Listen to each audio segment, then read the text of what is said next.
Right, what he said. I want to talk today, rather sensational topic, the 6-year-old hacker. Um, we're obviously not talking about first graders doing penetration testing or anything like that. This is my 6-year-old hacker. There will be no first names, because everyone you'll see in my presentation, and if there are comments in the code that's on the CD, all those names have been changed to protect the innocent. What we are talking about is the way we educate, or the way we're using computer technology in elementary schools nowadays, and some of the shortcomings that I've come up against with that. I feel like sort of a crotchety old man. I don't think I'm that old, but I sort of like look back at when I was a youngster and say, gee, when I was, back in the day. Anyways, the way this whole thing started was one day after school, I was asking my daughter, so honey, what did you do today in school? And she went through the normal list of things, and then she said, and then we worked on the computers.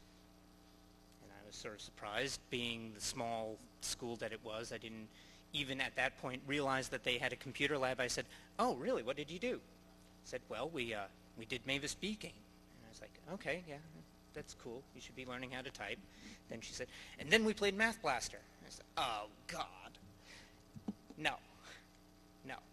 So I very politely introduced myself to the person that was doing computer classes in the afternoon and offered my assistance to sort of bring the computer lab into some sort of consistent state of repair, and then started insinuating myself into his lesson plan, and after about 3 months asked him, so what would you think if I took on some of the third graders and did some programming with them? And he sort of scratched his head and said, well, I don't know, do you think that's possible? Really, the thing that I see a lot, I work as a network and computer consultant, and a few of my clients are school systems, is I see a lot of underutilization of technology in the schools.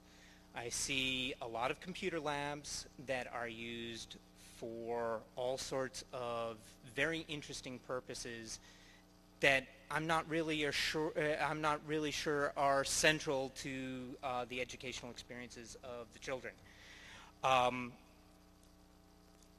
There's a lot of what they call computer-based instruction in the schools that really has nothing specifically to do with computers. That's fine. A computer is a tool. There's nothing specific about a car that that necessitates you using it to get to work. Some people commute by bicycle, some people have a subway, whatever. Your car is a tool, okay? If you use a computer as a tool to educate kids, so be it. It doesn't have to be about the computer. But what I do see is I see a lot of computers in schools that are there just because somebody was able to get a grant to put them there. And this kind of disturbs me because no one is putting any real thought into what the computers are used for and the power that they could be applied to in the curriculum. Okay. I do see a lot of good use of computers in the school systems. Given that we're all going to be growing up with these things, keyboarding skills are great. This interweb thingy is wonderful. I see a lot of bad orientation towards the internet and research on the internet, but done right, it's a wonderful thing. And it's a wonderful thing when a 7-year-old or an 8-year-old does a report for class and realizes that they can go back and change it without rewriting a whole page of handwritten text. I can't tell you how many times I hear, do I really have to retype all of that? there's also an awful lot of really horrible stuff that computers are getting used for in the schools. I see a lot of edutainment and drill and kill software, Math Blaster, things like this, that I don't see what the purpose of this software is beyond operating as an educational surrogate, replacing valuable time that the teacher could be spending with the students. I see an awful lot of really ugly use of computers in the schools. In one of the 2 states that I work in, I shall remain nameless for the time being. Some of the educational standards in middle and high school actually specify proficiency in Microsoft Office applications. They don't say that you should be able to create a presentation for the purposes of influencing or informing others. It says you need to be able to make a PowerPoint presentation, and it specifies PowerPoint. I see a lot of bad research done, especially at the junior high and high school levels. A lot of plagiarism and very little education as to, what is proper citation and stuff like that. And I also see some really weak keyboarding training, but that's neither here nor there.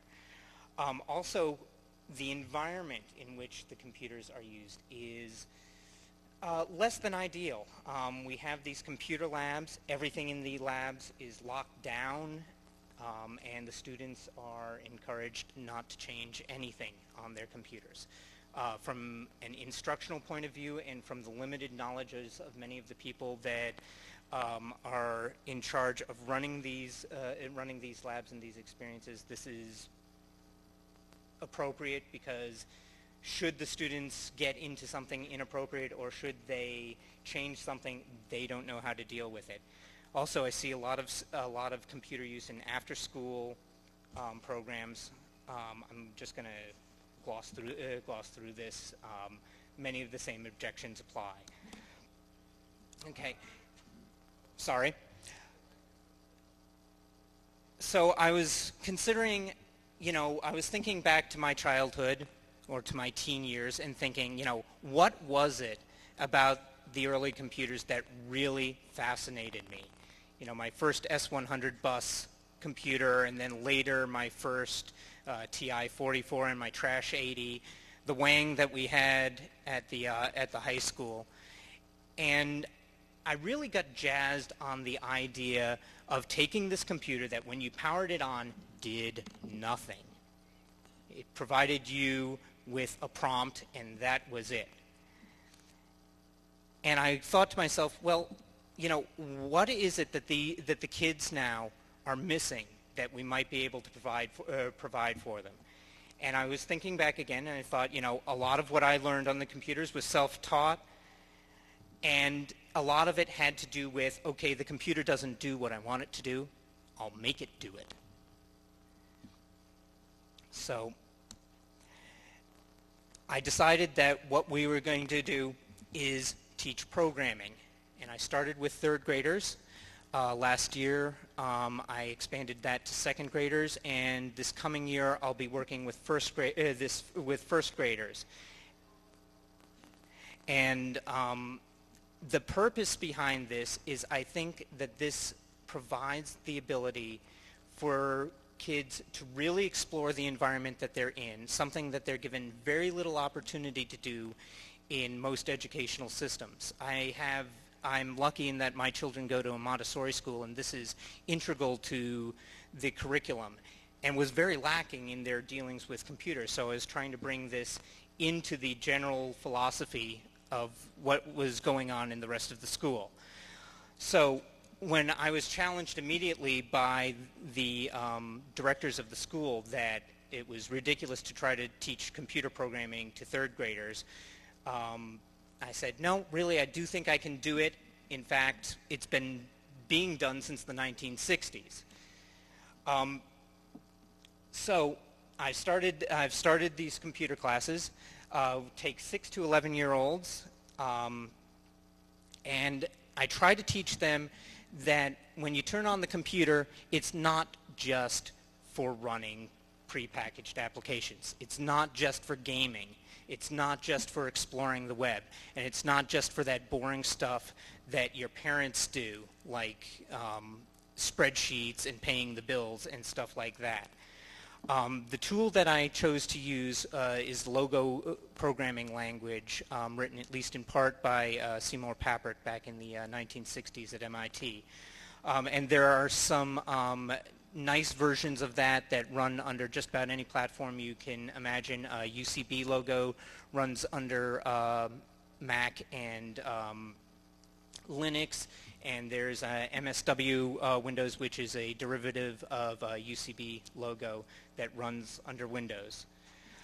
One of the things that you learn immediately when you sit a kid down in front of a computer and teach them the very rudiments, even the first 3 or 4 commands that they learn in a programming language, is they get really jazzed on the fact that they just made the computer do something. That they typed in some words, and the computer followed the instructions that they gave it and did something. And they start to learn that this thing that they've only really thought of as a game console or an appliance really might have some other possibilities. The other thing that I did is, after I sort of exposed the kids to programming in the formalized classes, I have an after-school program that they have named the Geek Dojo, or Otakudo. My apologies to any Japanese speakers. That is a voluntary program open to all ages. I have 5-year-olds through 13-year-olds currently attending. It's a self-selecting program in which the students set themselves goals and work with me or work with older students to try to achieve those goals. Most of those are programming-oriented goals, but a lot of them have to do with more abstract stuff. A lot of the kids are interested in cryptography. A lot of them are interested, especially when you start to get to the 10 and 11-year-olds, into computer security.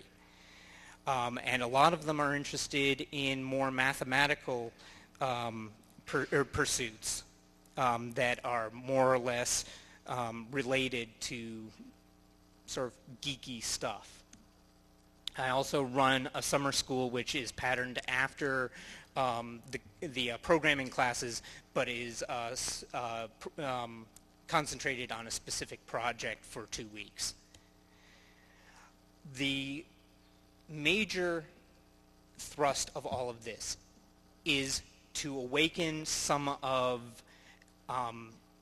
the inherent hacking spirit that I think naturally exists in all children, and to cultivate it, because I think that a lot of this in our current environment is not being encouraged, and a lot of kids that would develop these interests are in fact just going home and playing Xbox and not really realizing what other things there are out there.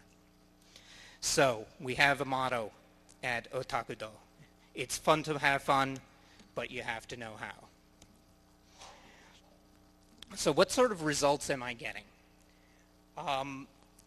We start from the very basics in the programming class. I talk about immediately what is a program, why do we do it, and in fact, when we start talking about programming, we don't even deal with computers.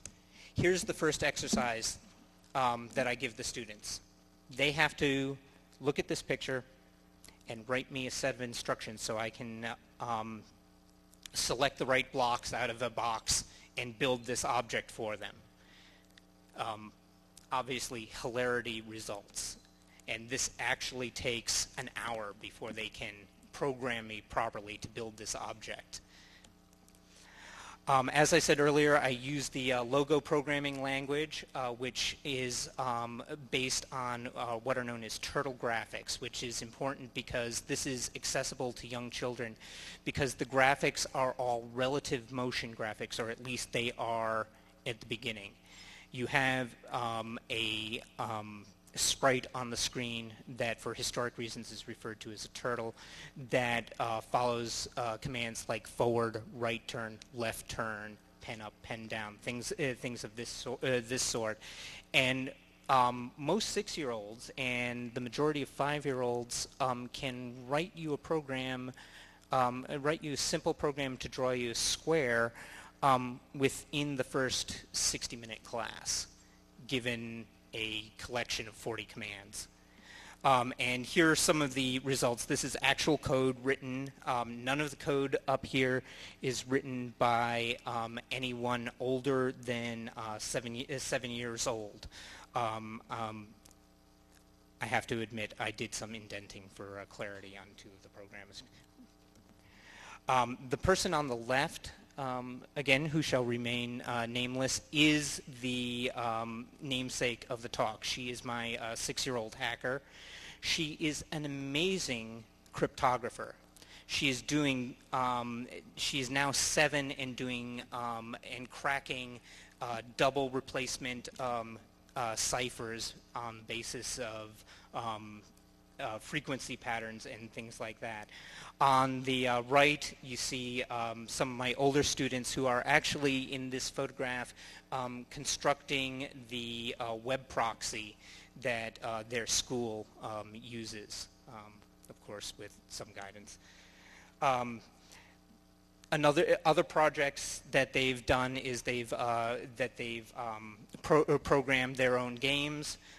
Worked with the Lego Mindstorms, and one of my particularly math-oriented kids really became fascinated with geodesics and geodesic periodicities. I try to integrate this with their other classwork. They did a semester on crystals in the upper grades, the 4th and 5th grades, and they worked on programs to create octahedral crystals. We didn't get to the tetrahedral crystals, unfortunately. Even within the last class, I'm afraid I don't have anaglyph glasses, but they even did 3-dimensional crystals for us. If anyone's interested, this is sort of the progression of the skills that I've found empirically that various students are able to grasp at various ages. Some of these are ranges. Yellow sort of denotes when I can expect the most gifted students to pick up a concept, and green when I can expect an entire population of students. I want to just show you some quick examples of some code that some of my kids have written. Oops, daisy. This was actually written by a 5-year-old class after about 3 days of work in a summer class. Okay, not working. Let's give this a quick reboot here.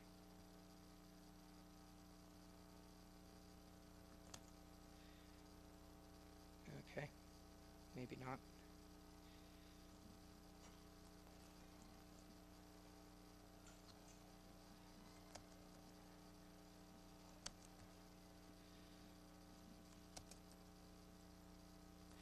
Okay, I'm going to just go on to some of the more advanced examples here.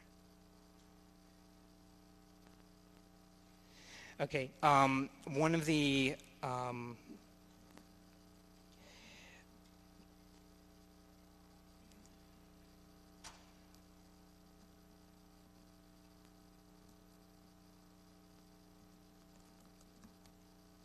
Okay, one of the challenges that I put to one of my programming classes, this was a group of fourth graders, was to get their turtle, which is this triangular sprite down here in the corner, to navigate a maze, a simple maze. And this was their the first attempt, which did a fair decent job at first. They figured out that if you bumped into a wall, you needed to back up and turn, but obviously there were problems.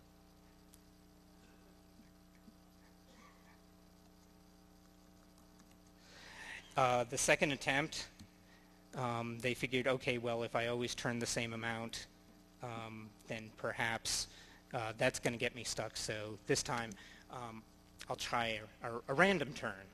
And believe it or not, if you wait long enough, it's rather unsatisfying. But yes, in fact, your turtle will navigate to the end of the maze.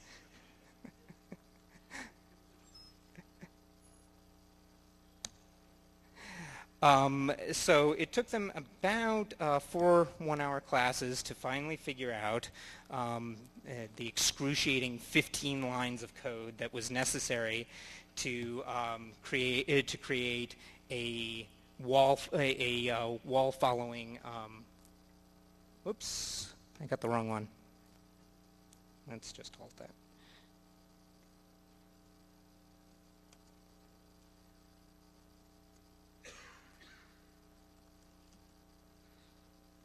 Here we go. That followed a right-hand rule. Now, there's a false start, but as you can see, it finally does set off in the right direction, and as you can, I'll just let that go, and as you can see, it will reach its destination being the end. There you go. The other things that we've done is, as I said, I just have just a minute here. I do want to leave some time for questions. No, in fact, I don't have time to do that one, but they have done some simple side-scroller, sort of like old-school 8-bit side-scroller games using Logo, which was very impressive, a group of 4 students. One of the interesting things, I was listening to talk 2 speakers ago about women in hacking, is that actually at this age that I'm working with children, especially at the younger grade levels, 3rd and 4th grade, there is a real curiosity, a real thirst on the part of the girls to get involved in this stuff, to manipulate the computers, to have the power to do this stuff over the computers. There are some differences in the projects I see them choose. Boys love the shoot-'em-up games, love to program games, while girls love to do sort of interactive story-based games, to program interactive story-based games or movies, or to do things, mathematically based challenges such as cryptanalysis and stuff like that. But what I really want to give you as the takeaway message here is that that this is a really different way, at least in my experience, of computers being used in the elementary schools than we've seen recently. There's been a real dumbing down of the computer lab from when I went to school, and this gets back to the idea that the computer is a tool not only to advance your education and to get further information off the internet, but is a tool for exploration in itself. The kids really become very motivated and very self-driven in these projects that they come up with, and most of the projects are ones that they choose for themselves. They even, as they get older, really get into things like hardware maintenance and taking responsibility for the computer environment at the school. Right now, of course, with my supervision and making sure that everything is proper and well designed, my older students, and we're talking 12 and 13-year-olds, have taken over responsibility for maintaining the workstations and building and installing, if not maintaining, proxies and firewalls and things like that. I think what I really want as the takeaway message here is that I'd really like to continue a discussion with this with anyone that would like to contact me afterwards. I really want to know how we can expand the reach. I find that school systems are not really, don't really have the resources to do things like this unless they have rather remarkable teachers involved. Not saying that I'm remarkable, I just happen to have the free time. There's a real problem in using this sort of model in a public school. As I said, I did this in a private Montessori school. In the public schools, at least in Illinois and Missouri, there is such a demand to teach to the test, even at the elementary and middle school levels, that there is an enormous reticence to add anything extra to the curriculum. And that brings up the question, well, do you write a curriculum or do you not? I think possibly one of the venues of this might be taking it outside of the schools, but I do like the immediacy of having it within the educational environment of the school. Also, I'm beginning to explore the possibilities of this sort of approach with some learning disabled children that we have at the Montessori school that simply have been brought into the program later as their abilities have seen fit, but I actually think there's a real possibility of working with them earlier. And again, working possibly with even younger hackers. Of course, there's the question of spelling and typing. So, these are a few of the people, my wife and daughter, who really got me involved in this. My wife making it possible to quit my day job to pursue my consulting and teaching. The administrators of the school, Jane and Rod Connell, who gave me the opportunity to use their students as a guinea pig, and many of the influences on what I've been talking about. Here's my contact information. I'm not even sure I've left time for questions.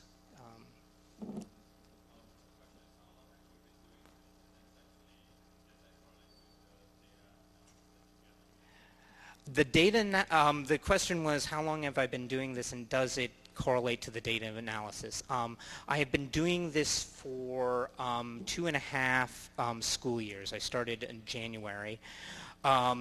And to call it data analysis is really, yeah, that's very empirical data.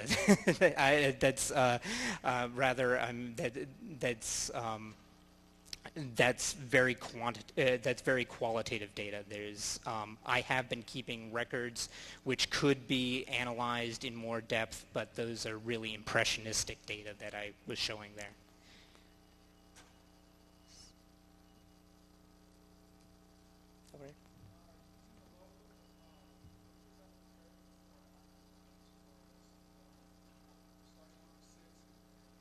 Right. Okay. That's a really good question. What does teaching children Logo as a programming language prepare them for? Nothing.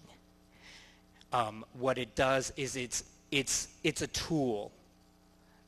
It's a tool in sort of in the same way that computers are a tool. It gives them the foundations of a programming method. I would not recommend Logo to anyone as a programming language for any sort of large project.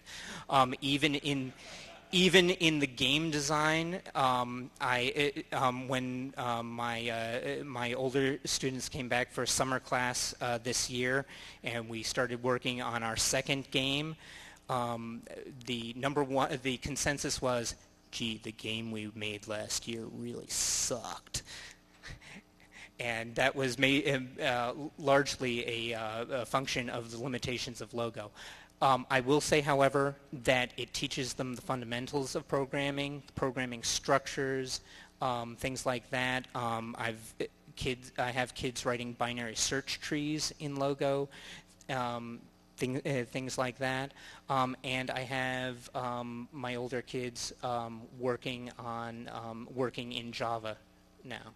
So I think I'm getting kicked out here. Okay. Okay.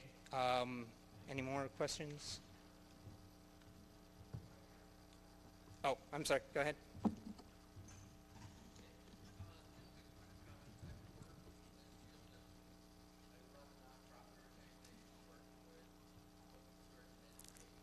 Mm-hmm.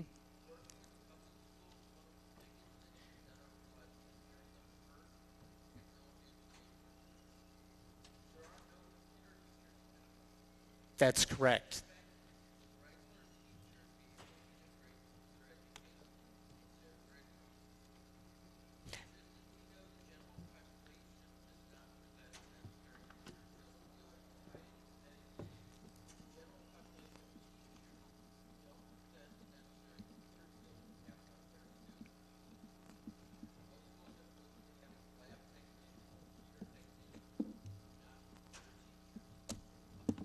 That's absolutely right. If anyone didn't hear that, he was saying that schools don't have computer teachers anymore. They usually have a technology coordinator, which is the fancy word that most schools use for it, who is half technician and half administrator. And this is what I'm trying to get back to. And in the public schools, there's just no. If anyone has any idea how to convince public educators that teaching computers as computers is still of value. Yeah, I'm afraid so. Okay. Thank you.